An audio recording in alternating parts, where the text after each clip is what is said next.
আসসালামু আলাইকুম। সাহির এন্টারপ্রাইজ থেকে আমি মোহাম্মদ রায়হান রনি। তো আমি আজকে চলে আসছি আমাদের যে গোডাউন আছে, টোটালি হচ্ছে এলবি টপসনের যেই লিথিয়াম ব্যাটারি গুলা, তারপর হচ্ছে আমাদের প্যানেল গুলা এবং আপগ্রেড হাইব্রিড ইনভার্টার গুলা। তো এগুলো হচ্ছে আমাদের বর্তমানে স্টকে অ্যাভেলেবেল আছে। তো আমি এখন দেখাবো আমাদের যে স্টক গুলো আছে সবগুলো বিস্তারিত দেখাবো ঠিক আছে।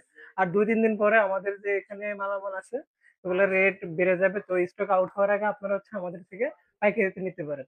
তো আমি প্রথমে দেখাবো আমাদের যে এলবি টপসনের যে লিথিয়াম ব্যাটারি গুলা।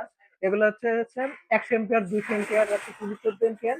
এগুলো এখন আমাদের কাছে অ্যাভেলেবেল আছে। দেখেন প্রচুর মালামাল আছে আমাদের এখানে। এরপর হচ্ছে আমাদের যে অফগ্রিড হাইব্রিড ইনভার্টার, এগুলো হচ্ছে 4 কিলো, 6 কিলো, এগুলো আমাদের কাছে অ্যাভেলেবেল পেয়ে যাবেন। তো এগুলো আমাদের কাছে পাইকারিতে নিতে পারেন। 2 দিনের পর বলেই দিলাম যে হচ্ছে স্টক আউট হয়ে যাবে। তারপর হচ্ছে আরো আছে, দেখেন হচ্ছে এখানে আমাদের যে এলবি টপসনের যে প্যানেল গুলা, এগুলো হচ্ছে আমাদের কাছে তাও অ্যাভেলেবেল আছে। তো 590 আর মানে আপনার যা লাগবে আমাদের কাছে সাথে যোগাযোগ করবেন, ঠিক আছে। তো এখানে আরো আছে, দেখেন আহ, এই হাইব্রিড ইনভার্টারের যে আমাদের যে এখানে অরবিটালসের যে ব্র্যান্ডের, এগুলো হচ্ছে অ্যাভেলেবেল আমাদের কাছে আছে, ঠিক আছে। তো আপনার হচ্ছে আমাদের স্ক্রিনে দেওয়া নাম্বার থাকবে, বা হচ্ছে আমাদের ফেসবুক পেজ থাকবে, ইউটিউব থাকবে। ওইখানে আমাদের মেসেজ করতে পারেন, বা হচ্ছে সরাসরি আমাদের শোরুমে এসে কথা বলতে পারেন, বা যদি আপনাদের প্যাকেজ লাগে তাও আমাদের সাথে যোগাযোগ করতে পারেন। তো সবাইকে ধন্যবাদ। আর আচ্ছা, আমাদের দোকানের লোকেশন বলে দিচ্ছি। কাপ্তান বাজার কমপ্লেক্স, 304 নম্বর দোকান। এই, তো সবাইকে ধন্যবাদ। আসসালামু আলাইকুম।